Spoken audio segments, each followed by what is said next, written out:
بسم اللہ الرحمن الرحیم۔ یہ جو سوال کیا گیا ہے کہ نمازی کے لیے نماز پڑھنے والے شرائط، یعنی نمازی کے لیے سب سے پہلے جو حدث اکبر ہے، حدث اصغر ہے، یعنی وہ غسل سے پاک ہونا چاہیے کہ اگر اس کے اوپر غسل واجب ہے تو وہ پہلے غسل کرے،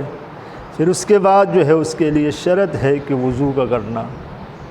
باوضو ہونا، اور ان کے لباس کا پاک ہونا، اور جہاں پہ وہ نماز پڑھتے ہیں وہ جگہ غصبی کا نہ ہو۔ یہ تمام تر شرائطیں ہیں، بہت ساری شرطیں ہیں،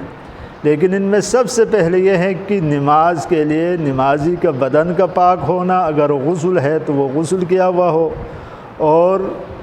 وضو سے پہلے بھی کچھ شرائط ہیں، انشاءاللہ ہم وہ بیان کریں گے، لیکن باوضو ہونا ضروری ہے، پھر جا کے آپ کی نماز جو ہے صحیح ہے۔ اور